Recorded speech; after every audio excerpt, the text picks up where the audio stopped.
Dan di antara sedekah-sedekah yang paling utama adalah sedekah-sedekah berikut ini. Yang pertama adalah sedekah dalam kondisi sehat walafiat.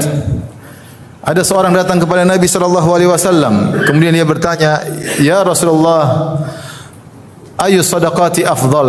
Sedekah apa yang paling afdal? Maka Nabi sallallahu alaihi wasallam menjawab, "Anta tasaddaq wa anta sahihun syahihun, ta'mal ghina wa takhsha al-faqr wa la tumhil hatta idza balagatil hulqum qulta li fulan kadza wa li fulan kadza wa li fulan kadza wa qad kana li fulan." Kata Nabi sallallahu alaihi wasallam, sedekah yang terbaik adalah engkau bersedekah engkau dalam kondisi sehat dan engkau dalam kondisi berat mengeluarkan harta. Syahih itu kau berat mengeluarkan harta. Engkau berharap harta lebih banyak dan engkau takut miskin. Ini adalah sedekah yang terbaik. Seorang dalam kondisi sehat, seorang dalam kondisi pingin punya uang banyak, lagi pingin punya cita-cita, ingin beli ini, ingin beli anu, dan khawatir kalau uangnya dikeluarkan dia bisa terjerumus dalam kemiskinan, kekhawatiran yang menggodanya, maka kondisi bersedekah dalam kondisi demikianlah kondisi yang terbaik. Kemudian Nabi SAW mengingatkan, wala tumhil, jangan kau tunda-tunda. Hatta idza balagatil hulqum, nanti kalau sudah nyawa sudah di kerongkongan, kemudian mulai engkau bersedekah, engkau berkata li fulan kadza untuk si fulan sekian, wa li fulan kadza untuk si fulan sekian, wa qad kana li fulan, dan ternyata hartamu pun akan lari kepada ahli waris. Orang kalau sudah mau meninggal dunia, maka kecenderungannya kepada harta berkurang. Dia cenderung untuk mengingat akhirat dan dia bersedekah ketika itu. Sedekahnya baik, tetapi lebih baik lagi ketika dia masih sehat, masih kuat, masih berharap punya harta banyak, takut dengan kemiskinan, namun dia mengalahkan rasa pelit dalam hatinya, kemudian dia bersedekah karena Allah. Sedekah itu adalah sedekah yang terbaik. Di antara sedekah yang terbaik adalah sedekah yang dilakukan dengan sembunyi-sembunyi.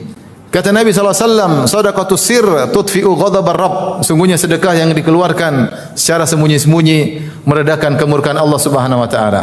Allah berfirman, "In tubdu sadaqati fa ni'mahi wa in tukhfuha wa tu'tuha al-fuqara fa huwa khairul lakum wa yukaffiru ankum min sayyi'atikum wallahu bima ta'maluna khabir." Kata Allah Subhanahu wa taala, jika kalian menampakkan sedekah tentu dengan ikhlas, maka tidak mengapa dan itu baik. Tetapi kalau kalian menyembunyikannya dan kalian berikan kepada orang fakir, maka itu lebih baik bagi kalian dan Allah akan mengampuni sebagian dosa-dosa kalian dan Allah mengetahui apa yang kalian lakukan.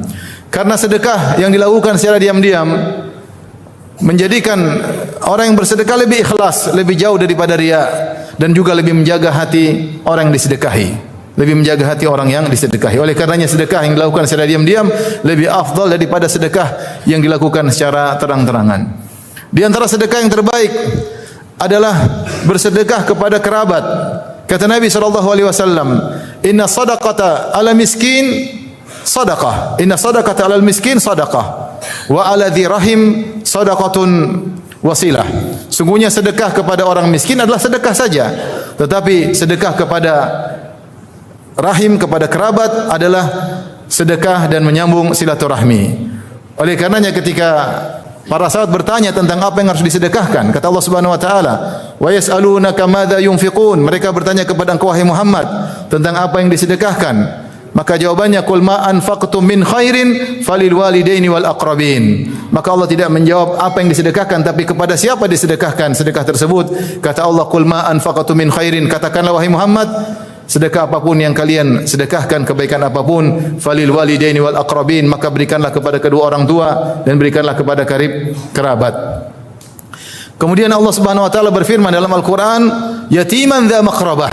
Di antara yang patut untuk dibantu adalah anak yatim yang punya hubungan kekerabatan. Siapa yang bersedekah kepada karib kerabat, maka dia mendapatkan dua pahala, pahala sedekah dan pahala silaturahim.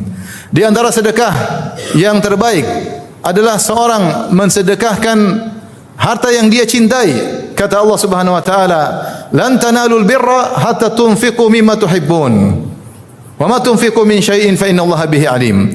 Kalian tidak akan mencapai kebajikan yang sesungguhnya sampai kalian menginfakkan apa yang kalian cintai. Harta yang kita sukai, benda yang kita sukai, kita sedekahkan karena Allah Subhanahu wa taala. Sedekah secara umum, baik harta kita sukai atau kita tidak sukai, baik barang baru maupun barang bekas, semuanya berpahala. Tetapi ada sedekah yang spesial. Sedekah spesial adalah kita mensedekahkan apa yang kita sukai, ya. Maka kita akan mencapai derajat kebajikan yang sesungguhnya. Di antara sedekah yang terbaik adalah sedekah jariyah. Kata Nabi SAW, "Idza matal insan inqata'a anhu amaluhu illa min thalath." Jika seorang meninggal dunia, maka terputus seluruh amalannya kecuali dari 3 perkara. Kemudian kata Nabi SAW yang pertama, shadaqatun jariyah, sedekah jariyah. Sedekah jariyah gampangannya adalah wakaf. Itu wakaf, apakah wakaf masjid kalau kita punya harta yang banyak, ataukah wakaf Al-Quran, ataukah wakaf sumur, ya, atau wakaf apapun, wakaf-wakaf yang produktif, yang ketika seorang sudah meninggal dunia, maka pahalanya terus mengalir. Ini adalah sedekah yang terbaik, karena terus berjalan meskipun yang bersedekah telah berada di liang lahat. Dan di antara sedekah yang terbaik adalah sedekah di waktu-waktu susah atau kepada orang yang memiliki kebutuhan yang sangat berat.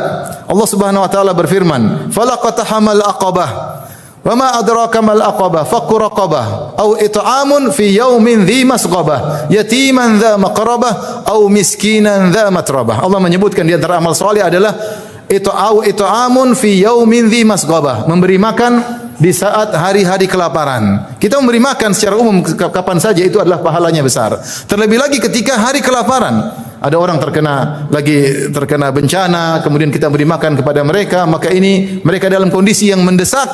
Dalam kondisi terdesak, maka pahalanya tidak sama dalam kondisi hari-hari biasa. Makanya Allah berfirman juga, "Au miskinan dza matrabah," atau memberi bantuan kepada seorang miskin dza matrabah yang tidak memiliki kecuali hanya tanah, yaitu miskin, sangat miskin. Maka semakin orang yang kita bantu, semakin dalam kebutuhan mendesak, maka pahala kita semakin besar di sisi Allah Subhanahu wa taala.